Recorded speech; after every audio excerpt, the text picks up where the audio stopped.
Assalamualaikum warahmatullahi wabarakatuh. Sahabat di Tasik semuanya, bertemu lagi bersama saya Muhammad Fahmi Nugraha dalam acara podcast di Tasik, diskusi seputar akademik bersama program studi PGSD Universitas Muhammadiyah Tasikmalaya. Baik sahabat di Tasik semuanya, alhamdulillah ya kita sampai ke episode yang ke-6 gitu ya. Nah, episode ke-6 ini merupakan episode yang sangat spesial karena kita akan memperingati Hari Santri ya pada tanggal 22 Oktober nanti. Untuk itu, bintang tamu kita, narasumber kita hari ini pun juga spesial karena kami datangkan langsung jauh-jauh dari negeri tetangga atau kabupaten tetangga ya. Lebih tepatnya mungkin Kabupaten Garut. Baik, teman-teman semuanya, sahabat detik semuanya, marilah kita sambut narasumber kita Bapak Aceng Jaini Dahlan. Dipersilakan. Ya, mana Pak Aceng? Sudah begini kita pilih. Ya, jadi cakep tuh. Sehat Pak Aceng? Alhamdulillah. Bagaimana Pak Fahmi? Alhamdulillah sehat ya. Kesibukannya hari ini apa nih? Ya, selain mengurus para santri, dan kita juga alhamdulillah sekarang masih seperti biasa, selain mengurus para santri, mengurus bidang-bidang usaha di pondok pesantren. Oke, stop dulu, nanti mungkin saya akan beritahukan informasinya ya. Nah, saya kenalkan dulu ya, Pak Aceng ini merupakan Pak Aceng Jaini Dahlan ya, Eskom ya, merupakan pimpinan dari Pondok Pesantren Jalalain Kabupaten Garut. Nah, Pondok Pesantren Jalalain ini kemarin yang dijadikan tempat magang mahasiswa kami ya di sana ya. Dan beliau ini merupakan Direktur PT Mahat Jalalain El Madani juga, yang fokus memproduksi alat-alat permainan edukatif gitu ya. Alat permainan edukatif atau alat peraga edukatif sih yang benernya? Alat itu ada dua versi ya. Ada versi gitu, ada alat permainan edukatif dan alat peraga edukatif. Oke, nah gitu ya. Jadi kenapa yang diundangnya Pak Aceng? Karena hari ini kita akan membahas yang berkaitan dengan kesantrian. Oke, santri-santri di sana sehat-sehat ya? Alhamdulillah ya. Oke. Nah, Pak Aceng ya, kebetulan kan datangnya Pak Aceng di sini gitu ya, berdasarkan waktunya juga kan kita seperti sudah berjodoh gitu ya, artinya sudah dekat untuk memperingati Hari Santri. Nah, Pak Aceng gini nih, saya mau bertanya dulu langsung saja ya. Nah, jika dulu nih Pak Aceng santri itu bisa mengubah peradaban ya, dulu itu kan santri itu memang yang paling pertama turun ke medan perang seperti itu. Nah Pak Aceng, nah kalau sekarang sebetulnya apa sih yang bisa dilakukan santri selain bergerak di bidang-bidang keagamaan mungkin Pak Aceng? Oke.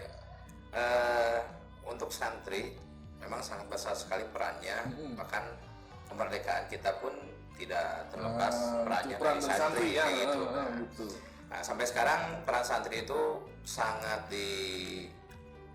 sangat penting, bahkan menjadikan suatu tantangan yang sangat berat untuk para santri. Dulu saja kemerdekaan kita tidak terlepas dari peran santri. Sekarang kita sudah merdeka, peran para santri ini harus lebih maksimal lagi kayak gitu.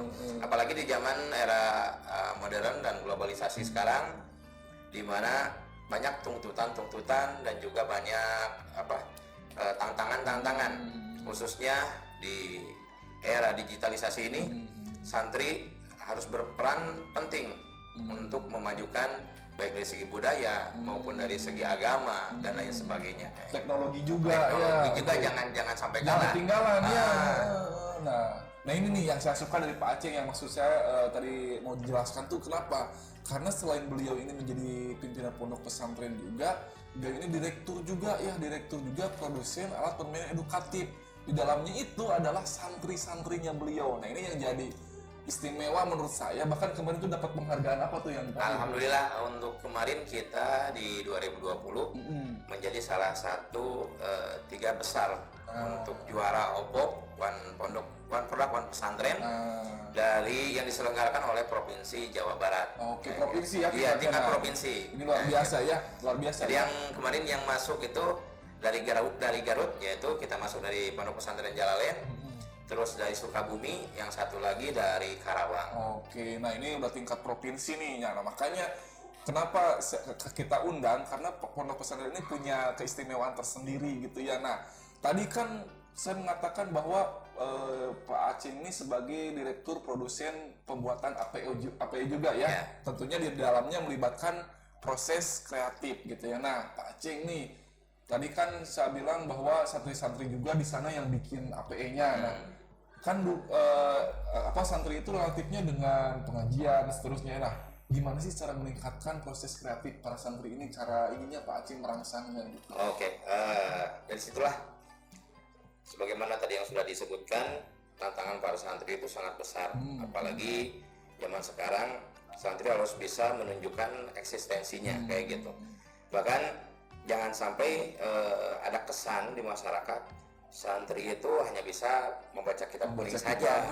Apalagi ada kesan santri itu kuper, santri itu ketinggalan kayak gitu. Nah, di sini kita menjadikan suatu tantangan untuk kita bagaimana untuk menunjukkan kepada khalayak umum santri itu bisa. Bahkan kita tekankan kepada para santri itu harus serba bisa kayak gitu. Jadi bukan hanya bisa di bidang keagamaan, tapi harus bisa segala bidang, segala aspek kayak gitu.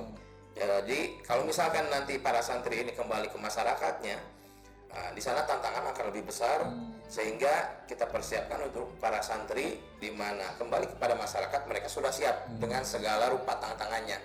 Jadi kalau misalkan diajak untuk pengajian mereka siap, untuk diajak untuk kerja keras siap, diajak untuk berdagang siap, diajak untuk tani siap, main gadget siap, siap juga kayak gitu. Jadi ini yang saya suka dari Pak Acing itu, kenapa beliau ini mampu berpikir out of the box ya. Artinya ketika santri tadi yang dikatakan Pak Acingnya kitab kuning saja, ternyata beliau ini mampu merubah semua itu, bahwa santri itu memang harus disiapkan juga untuk menyongsong masa depan juga. Bahkan untuk merangsang kreativitasnya itu, makanya kita di pesantren itu kita sediakan beberapa bidang, baik dari kerajinan ataupun dari bidang usaha. Nah, ini yang dikelolanya oleh para santri, sehingga nanti para santri ini mereka berpikir bagaimana untuk cara mengembangkannya kayak gitu. Nah, sehingga alhamdulillah kita untuk sekarang ini, kemarin kita belum lama juga sudah kita buat satu inovasi dari segi makanan. Jadi selain dari segi dari segi kreativitas craft, kita asah juga para santri berdagang juga kayak gitu. Jadi kita latih karena Rasulullah pun dalam mengembangkan dakwahnya dahulu, selain mengembangkan syiar dakwahnya itu dengan cara berdagang, berniaga. Nah, ini juga nih yang saya suka nih. Kemarin ya informasi ya, saya sempat waktu ngejemput ke sana ya, masuk ke sana ada KFC. Itu KFC bisa dijelaskan nggak? Ini nih yang saya tunggu-tunggu nih. Nah, ini adalah salah satu produknya ya. KFC, kedai Pojok Santri. Ini salah satu kreativitas santri juga. Dari nama pun kita bikin agak sedikit nyeleneh. KFC, kedai Pojok Santri kayak gitu kan. Banyak orang yang bingung, kok santri gitu kan? Pojoknya kenapa pakai F kayak gitu kan? Kayak gitu lah. Ini salah satu kreativitas para santri juga. Jadi mereka bagaimana sih cara biar orang itu penasaran kan sekarang? Ini untuk kebabnya. Kebab. Di sana ada kebab, ada burger, ada roti john, minuman kekinian juga. Jadi kita ajarkan mereka sekarang untuk menghasilkan, memproduksi untuk makanan dan minuman kekinian, sehingga tidak kalah menariknya dengan makanan-makanan di luar kayak gitu. Nah, ini juga gini, ini lihat ya teman-teman ya, sampai ada ke delivery ordernya ya. Nah, ini ya delivery order. Nah, ini gimana ini yang nganterinnya nanti santri itu juga? Ada gosan. Ya. Gosantri. Iya.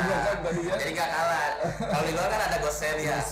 Kita ada gosan kayak gitu, gosantri dengan tarif yang sangat minimal kayak gitu, sehingga orang dari rumah pun bisa memesan dan kita para santri langsung mengirim ke area-area yang sudah ditentukan. Ada lagi nggak produknya, Pak Cep? Ada lagi nggak?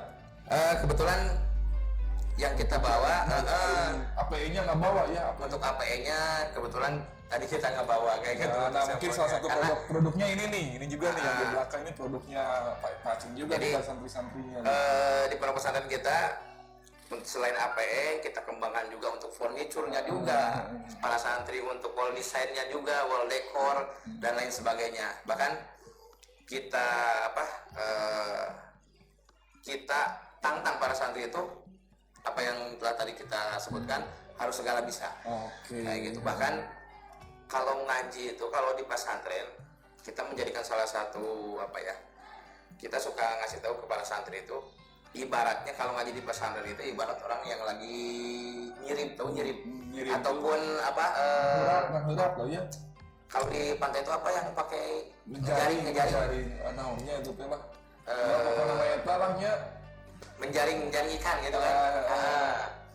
Kayak orang menjaring ikan di pantai ataupun di sungai gitu kan. Setelah orang menjaring itu kan gak pilih-pilih kayak gitu, setelah ditarik diangkat baru ketahuan di dalamnya itu ada ikan, bahkan bisa ada kepiting, ada batu, ada sampah, ada lain sebagainya. Kita jadikan filosofis itu kepada para santri. Ketika santri di pesantren itu jangan pula pilih masalah ilmu. Apa yang diajarkan oleh gurunya, apa yang mereka minati, udah jadi dikembangkan. Jadi alhamdulillah untuk para santri di pondok pesantren kami, mereka dengan berbagai macam keahliannya kita arahkan satu persatunya kayak gitu. Nah ini ya jadi catatan juga ya, artinya jangan terlalu fanatik juga ya. Jangan fanatik juga. Ketika ilmu dari siapapun itu kita kayak gitu. Nanti kalau misalkan dipilihnya itu kayak orang menjaring, dipilihnya itu kalau udah diangkat.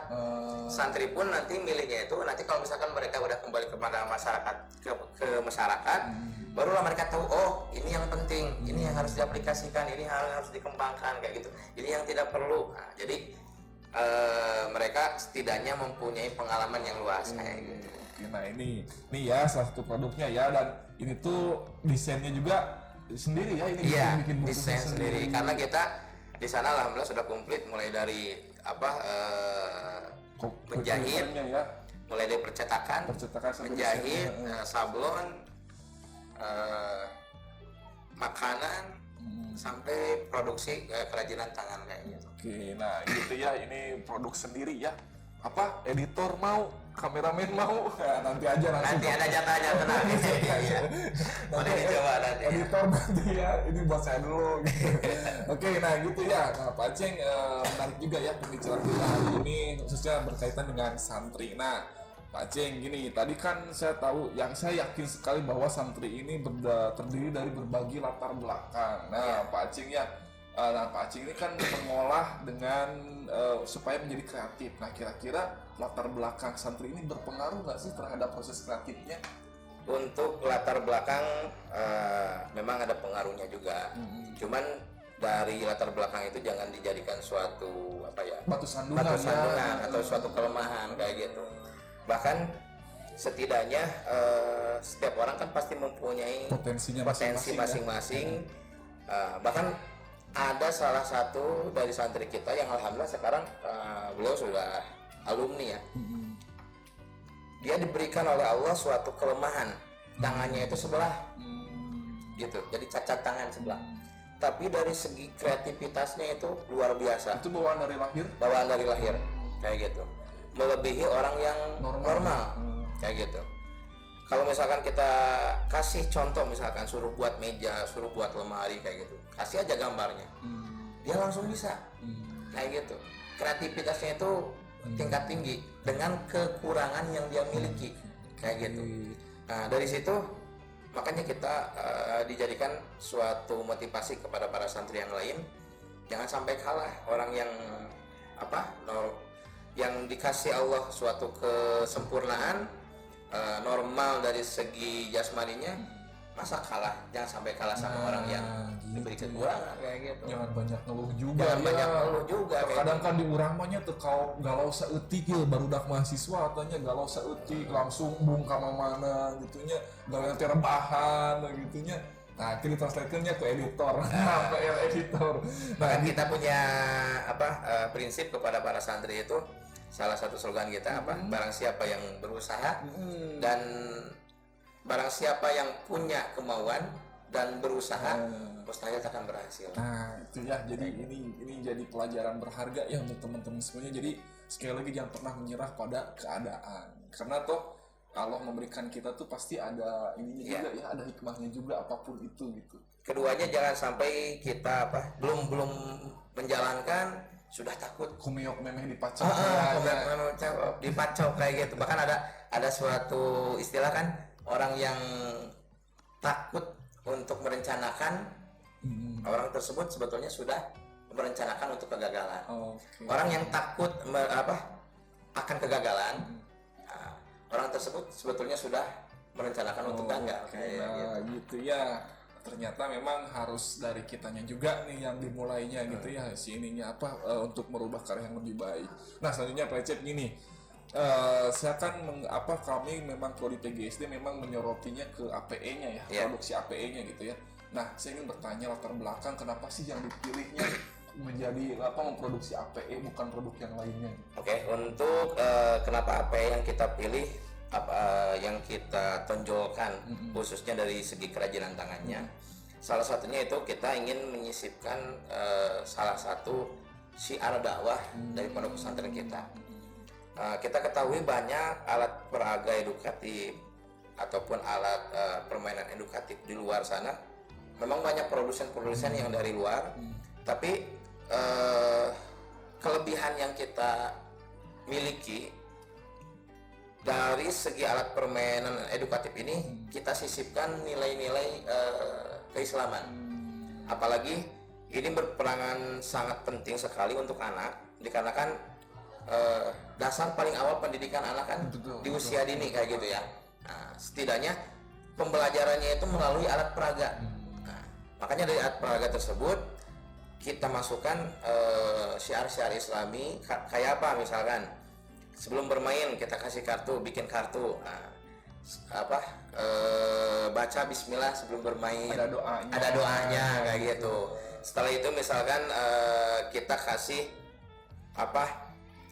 hiasan-hiasan di kamarnya berupa hadis-hadis, berupa ayat-ayat mutiara Al-Quran kayak gitu, berupa doa-doa, mungkin kutipan-kutipan Islam, Islam, quotes kayak gitu. Jadi dari situ kita ingin menjadikan ini merupakan salah satu syiar dakwah kita juga dari pondok pesantren kayak gitu. Nah, jadi itu ya alasan kenapa yang dipilihnya APE, karena memang beliau ingin menyasar generasi muda, anak-anak gitu ya, khususnya untuk sarana dakwah juga. Yang sekarang kita baru saja, tapi belum launching, kita baru saja menginovasikan salah satu alat permainan untuk alat tematik dalam berhaji. Kayak gitu, alat peraga untuk peragaan haji. Kayak gitu kan. Jadi kita bikinkan miniatur Ka'bahnya, bikinkan miniatur kayak Hijri Ismailnya, Hajar Aswad dan lain sebagainya. Setidaknya mereka tidak hanya tahu dari gambar saja, bahkan mereka tahu ini bentuknya tuh kayak gini, kayak gitu.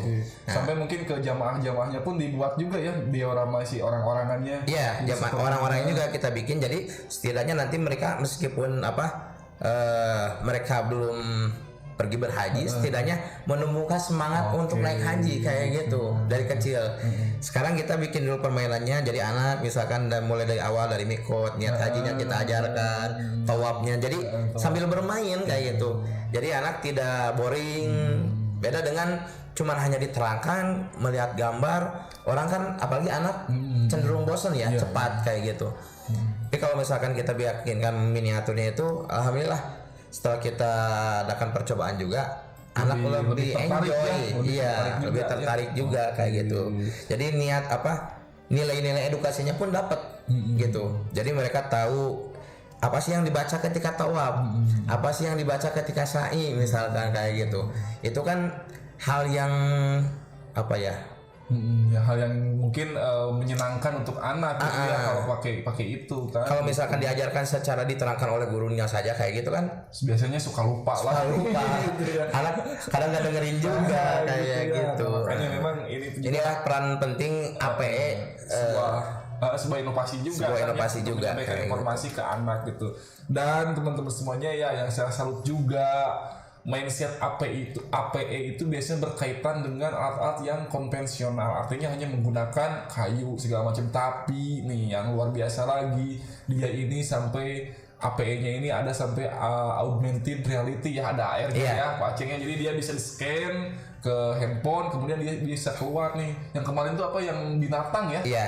Yang binatang. Kemarin kita keluarkan Puzzle VR, virtual reality. Nah, itu juga merupakan salah satu bentuk kita menunjukkan kepada masyarakat santri ini maksudnya tidak melek teknologi, kayak gitu. Setidaknya santri sudah mengenal bagaimana sih cara untuk menggunakan aplikasi VR jadi kayak gitu. Jadi memang santri di sini tuh udah melek teknologi banget gitu, sampai ke ada VR-nya segala macam gitu ya. Nah, ini saya salut banget bener Pak Acing sumpah gitu ya. Makanya saya sampai pengen ngundang ke sini gitu ya. Doanya juga kita sekarang lagi merancang ingin membuatkan salah satu alat permainan untuk peragaan ibadah. Sholat, wudhu kayak gitu. Jadi setidaknya anak bermain HP itu ada positifnya. Keduanya ada nilai edukasinya juga kayak gitu. Oh, jadi permainan itu di HP gitu? Di HP. Jadi sistemnya kayak bikin puzzle juga kayak gitu. Puzzle ketika di scan nanti muncul animasinya, gerakan sholatnya kayak gitu. Nah gitu ya teman-teman semuanya, sahabat semuanya, bahwa memang santri itu memang harus berinovasi juga, karena kita tuh tetap harus mengikuti zaman yang berjalan juga ya Pak Aceng ya. Gitu. Nah mungkin yang terakhir nih Pak Aceng nih, sejauh ini nih Pak Aceng sudah sejauh mana sih proses kreatif para santri khususnya di bidang kewirausahaan? Kan contohnya tadi ada KFC ya, nah terus selain ini ada lagi nggak misalnya gitu sih terobosan-terobosan yang dilakukan para santri gitu? Untuk terobosan-terobosannya kita sudah rancangkan, insya Allah untuk kedepannya kita ingin lebih berinovasi lagi. Yaitu setidaknya beberapa bidang yang ada di pesantren khususnya di bidang kewirausahaan itu benar kita rancang bagaimana menjadikan salah satu benih-benih untuk menjadikan benih tersebut nanti kalau misalkan pohon itu jadi pohon yang besar di kemudian hari kayak gitu. Oke, jadi memang ada program yang sudah ada ya, tinggal menunggu waktu. Kalau misalkan kita kasih tahu sekarang nanti kan nggak surprise juga kayak gitu nanti. Makanya bahkan alhamdulillah kayak kemarin juga ini kan waktu peresmian KFC ini langsung dihadiri oleh dari dinas perdagangan ya kemarin. Perdagangan dinas koperasi provinsi Jawa Barat langsung kayak gitu. Nah kayak gitu ya teman-teman semuanya. Nah mungkin jadi memang banyak sekali inovasi yang dilakukan oleh pihak pesantren ini, pondok pesantren ini. Nah mungkin gitu teman-teman untuk sesi pertama ya. Untuk sesi pertama mungkin Pak Aceng juga udah jauh-jauh dari Garut mungkin ya, pengen istirahat dulu. Nanti kita akan lanjutkan di sesi yang kedua dengan ada bintang tamu lagi ternyata di sesi kedua. Nah untuk itu baiklah kita tutup sesi kedua yang pertama ini dengan membaca hamdalah bersama-sama. Alhamdulillah. Sampai berjumpa di sesi kedua.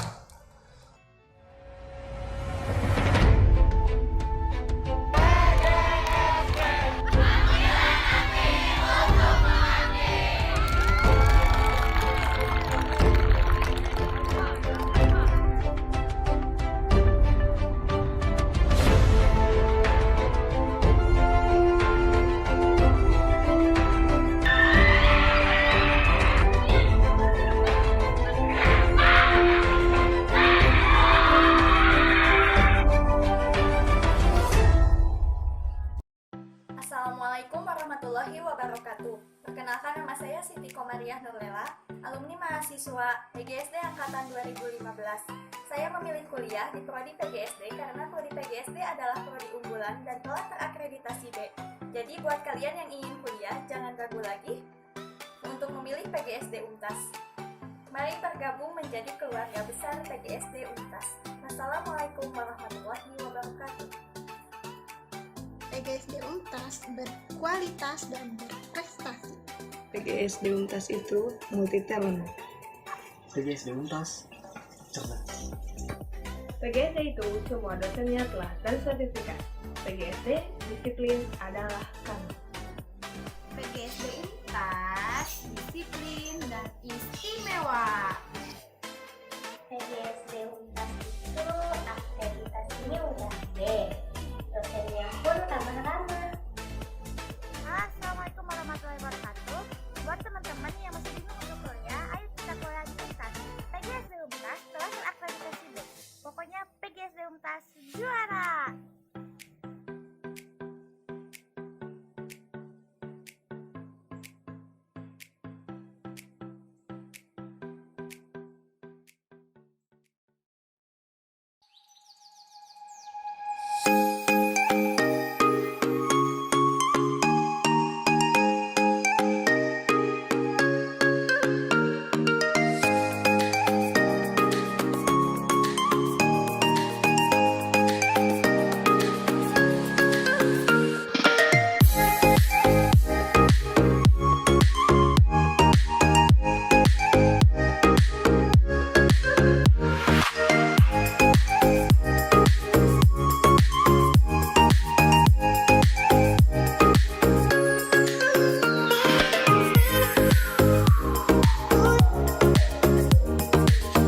Assalamualaikum warahmatullahi wabarakatuh. Nah, ketemu lagi ya sahabat di Tasik semuanya, bertemu lagi bersama saya di sesi kedua, masih berkaitan dengan tema santri berkarya, santri berjaya. Oke, masih bersama narasumber kita ada Pak Aceng ya. Nah, di sini ada yang unik ya, ada yang aneh mungkin di sini pagelak-gelak ya. Apa bahasa Indonesia pagelak-gelak tuh? Paherin. Nah, karena memang di sini kita juga kedatangan tamu nih ya, ada dari mahasiswa kita juga, mahasiswa angkatan 2020. Yang pertama ada Desta ya. Dadah-dadah dulu atuh Mama, abi lebet YouTube mah. YouTube Bang. Ada juga ada Alzira dan ada Rahil juga. Nah, kenapa kami undang? Karena ketiga mahasiswa ini mewakili peserta magang yang kemarin datang ke tempatnya Pak Aceng gitu ya, ke Garut. Nah, mereka ini di sana 1 bulan nih di Garut ya untuk melaksanakan magang industri gitu ya. Sehat-sehat semuanya ya. Alhamdulillah. Tapi kalau saya lihat pulang dari Garut nih kelihatannya lebih berisi ya badannya ya. Alhamdulillah ya, berarti Pak Aceng nih terima kasih ya sudah merawat mereka dengan baik gitu. Nah gitu ya teman-teman, jadi kita kemarin dapat hibah PKKM ya, dan salah satu program kita adalah magang industri di tempat pembuatan alat permainan edukatif gitu. Nah jadi gini, saya mau nanya dulu nih ke Pak Aceng dulu sebelum ke teman-teman mahasiswa nih. Nah kemarin gimana nih Pak Aceng, proses magang di sana lancar ya? Alhamdulillah. Nah kemudian gimana sih kualitas mahasiswa kami nih? Jujur aja, nggak usah masa terpengaruh. Oke, siap. Untuk awal kita merasa kaget juga ya. Oh kaget ya? Kagetnya itu kan kemarin magang industri dalam pembuatan alat peraga edukatif. Sedangkan untuk alat-alat atau mesin-mesin dalam praktek untuk pembuatan alat peraga edukatif itu lumayan gede-gede juga ya. Nah, pas kita kedatangan mahasiswa dari UNTAS, kaget. Wah, kebanyakan cewek. Cowoknya cuma 2 kayak gitu. Kaget juga, ini berat juga tantangan untuk kita. Nah, sedangkan kan untuk pengerjaan di alat peraga itu untuk normalnya itu kan laki-laki kayak gitu ya. Kayak gitu, banyakan laki-laki, ini lebih banyak ceweknya kayak 8 orang. Kita kaget juga, tapi itu merupakan suatu tantangan juga untuk kita. Nah, bahkan ya meskipun secara gender mereka perempuan, pekerjaan yang akan dikerjakan itu merupakan pekerjaan laki-laki, tapi alhamdulillah di akhir mereka sukses dan juga bisa melewati tahapan-tahapan yang sangat lumayan menegangkan juga kayak gitu, karena mereka harus mencoba untuk mesin-mesin yang mungkin dari segi bahaya itu ekstrim juga kayak gitu. Paling kalau mereka kan yang ekstrim paling pisau kalau di dapur gitu ya. Ini harus sekarang berhadapan dengan mesin yang sangat sensitif dan ekstrim juga kayak gitu. Tapi alhamdulillah di akhir Allah kasih keselamatan dan juga kasih kelancaran kayaknya. Masih ini ya utuh jari-jarinya semuanya. Alhamdulillah. Ada satu yang ini yang jadi korban. Siapa? Tapi itu pun untung pakai sarung tangan. Sarung tangannya yang soek. Baru pakai langsung. Baru beli ya sarung tangannya. Baru pakai pula itu. Nah gitu ya, jadi memang ini juga menjadi alhamdulillah ya mahasiswa kami bisa menjawab tantangan bahwa gender itu ternyata tidak berpengaruh terlalu banyak ya. Gitu kan, mindset kita biasanya cewek itu biasanya nggak bisa ngapa-ngapain, ternyata mereka bisa. Ini alhamdulillah. Jadi yang kemarin mahasiswa yang dari UNTAS yang 8 orang itu merupakan cewek-cewek tangguh lah. Oh, yang cewek ya, yang karena bisa melewati tantangan pekerjaan laki-laki. Yang 2-nya mungkin cowok-cowok tanggung, enggak ya? Tapi ya, merupakan yang 2 itu sebagai pahlawan juga kayak gitu. Normal ya. Nah, gitu ya teman-teman semuanya. Jadi memang alhamdulillah ya sambutannya dari pihak pesantren nih bagus sekali gitu. Nah, kemudian apa saja sih yang diajarkan kemarin tuh, Pak? Kita ajarkan mulai dari dari awal basic, pengenalan alat, cara penggunaan, sampai ke tahap di akhir kita kasih untuk mereka mencoba untuk berkreasi sendiri, berinovasi. Dan selain dari segi produksi pun kemarin kita ajarkan juga dari kewirausahaannya, Sampai ke pemasaran kemarin. Pemasaran dengan sistem digitalisasinya pun alhamdulillah. Kemarin yang paling gede siapa yang dapat berapa kemarin tuh yang dapat berapa? 900.000 ya. Oke, nah itu luar biasa ya. Mungkin yang belinya itunya pemasarannya bagus ya, dan dia punya komunitas yang udah punya link. Dia punya link yang bagus. Oke gitu ya, itu untuk pertanyaan ke Pak Aceng. Mungkin saya coba ke mahasiswa dulu ya Pak Aceng ya sebenarnya. Nah, yang saya tanyakan ke mahasiswa nih, apa sih yang kalian dapat setelah kalian dari sana? Mangga, siapa yang mau jawab duluan? Sok, tuh jangan malu-malu. Deketin mic-nya ya. Sok. Aku duluan yang jawab. Kalau yang didapat mungkin jelas pengalaman ya Pak. Pengalaman, terus karena aku juga basicnya bukan pesantren, aku bisa rasanya jadi anak pesantren. Jadi santri gimana, ya, santriwati.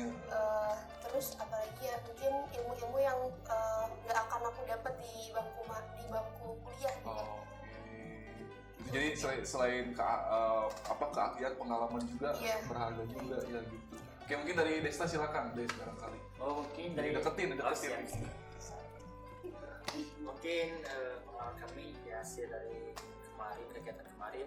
Mungkin yang pertama kan itu dari APE ya, alat-alat yang ekstrim juga, meskipun ya saya sebagai laki-laki itu jujur saya saja itu yang pertama kali saya memegang alat-alat yang berat ya, ekstrim gitu. Tapi saya mencoba untuk tenang, santai, membawa dengan suasana dengan senang hati gitu. Bari HP mah sebenarnya yang ngadeng itu melihat cewek gitu.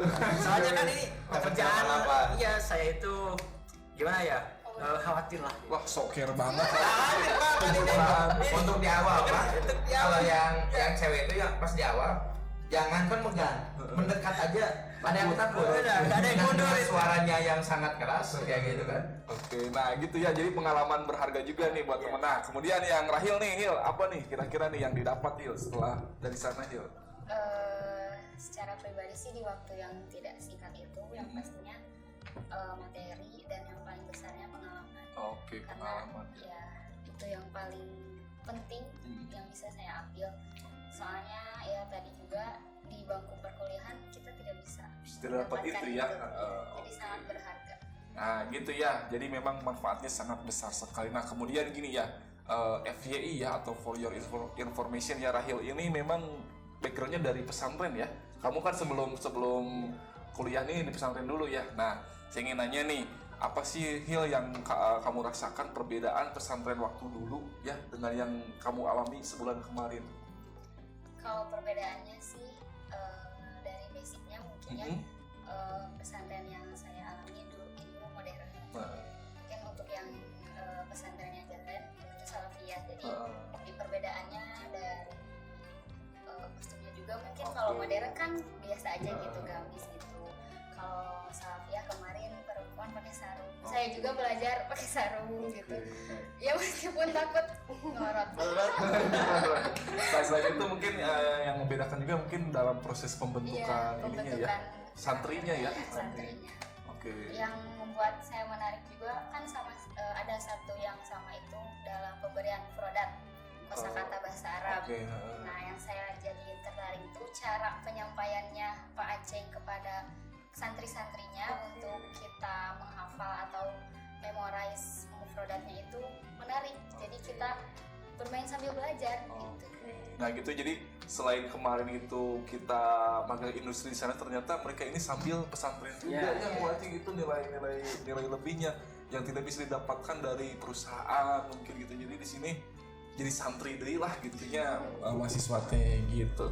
Oke, nah kemudian yang terakhir mungkin pertanyaan dari saya gitu ya. Nah sejauh ini gimana sih manfaat dari magang industri ini, apa yang bisa kalian terapkan gitu ya, yang bisa kalian terapkan untuk di lingkungan masyarakat khususnya gitu. Silakan yang mau menjawab, siapa dulu? Cowok dulu deh, Desta dulu deh. Siap. Hasil pengalaman dari kemarin Pak. Jadi harus yang kita dapat terapkan di masyarakat. Mungkin untuk dari kegiatan magang industri kemarin yang saya dapat terapkan, mungkin dari sistem kehidupan sehari-harinya kita dapat dikembangkan atau di ini kan di masyarakat kita, bagaimana sih kita hidup dengan sesama kelompok manusia gitu. Jadi kita sosial kita harus tinggi, apalagi kan di pesantren. Saya itu baru jujur saja pertama kali saya merasakan hidup di pesantren kemarin itu. Mudah-mudahan itu menjadi kebanggaan saya tersendiri ya, karena itu menjadi pengalaman yang terbaru dan sangat teringat sekali. Jadi di situ itu kalau ada waktu makan itu ya Pak, jadi tidak sepiring, Tidak sendiri ya, jadi bersama gitu. Bahkan satu satu bak itu bersama, jadi itu kesosialannya sangat muncul sekali ya. Jadi kita itu di masyarakat juga harus seperti itu, jadi kita jangan membeda-bedakan lah ya gitu. dengan orang yang lain gitu. Nah itu kan tren sekarang kayak gitu ya. Lo mau gabung circle gua, lo harus punya apa gitu ya. Karena ternyata kan nggak boleh. Apa ketawa kamu kameramen? ketawa. Kayaknya ketawa terus nih dari tadi. Pengen komen kan? Oke, nah kemudian ya tadi kan kalau versi Desta ya, nah sekarang kalau versi Alzira nih gimana nih Al? Yang kamu bisa kamu terapkan di masyarakat apa?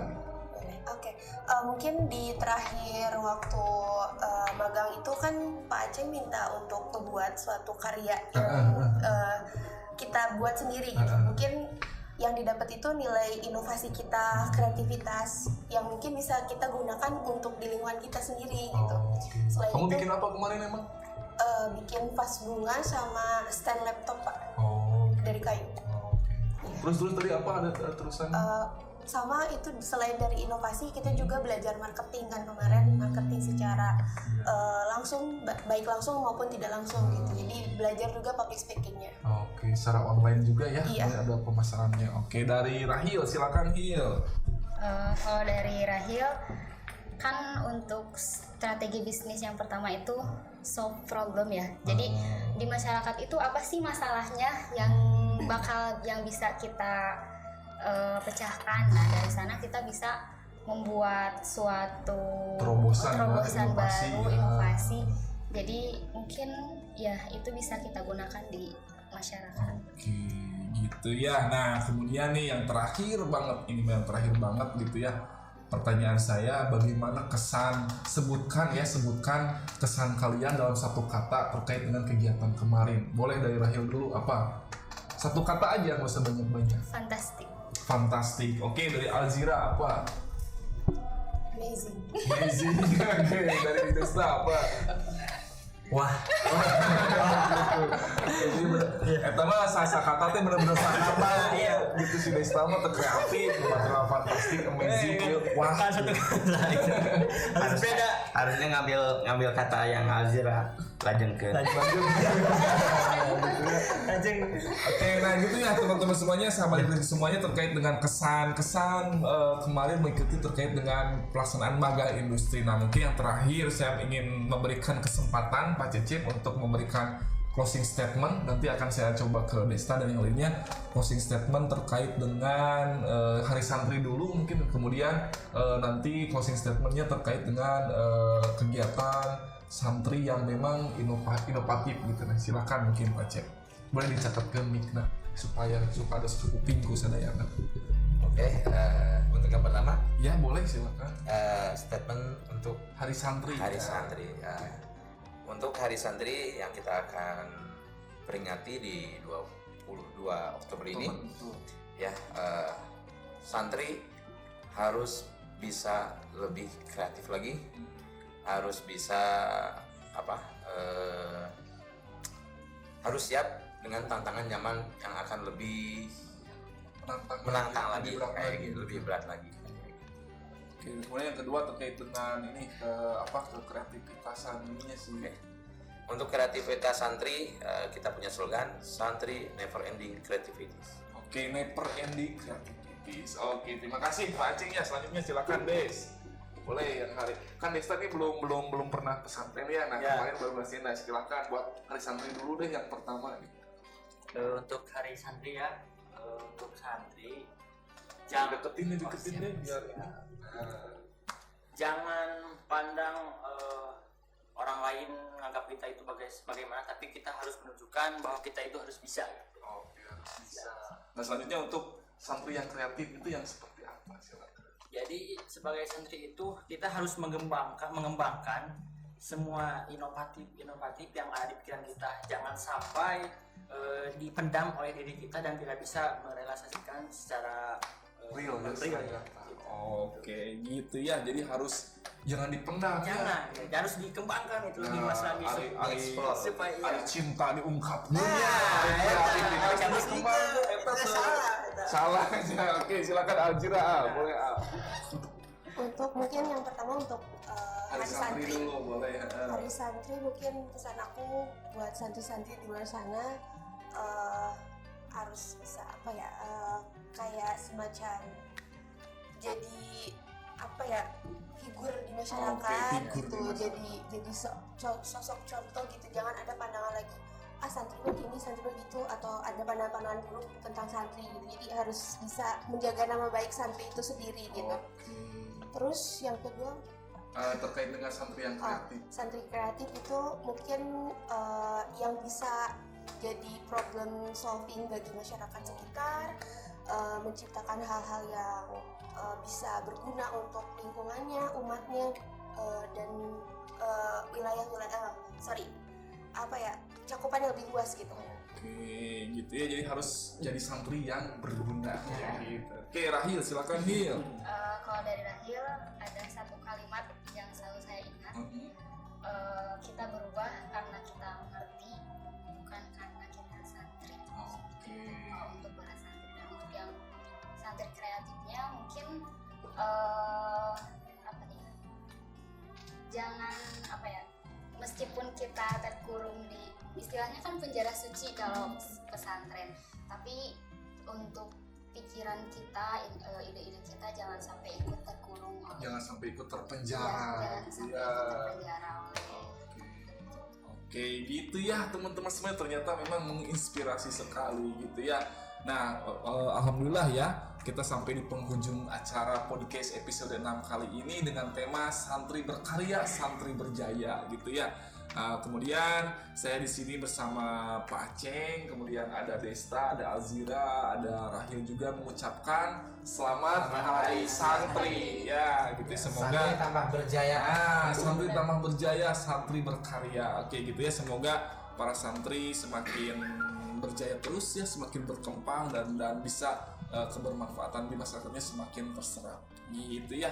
Baik teman-teman semuanya, sahabat Ditasik semuanya, sekali lagi saya Muhammad Fahmi Nugraha mengucapkan mohon maaf apabila banyak kekurangannya, dan juga Pak Aceng terima kasih atas kedatangannya nih Pak Aceng ya. Alhamdulillah saya beruntung sekali bisa kedatangan Pak Aceng ya, jauh-jauh dari Garut. Kemudian buat Desta, Alzira sama Rahil juga terima kasih sudah menyempatkan waktunya ke sini. Semoga kalian bisa mendapatkan dan mengamalkan ilmu itu di sini ya, gitu ya.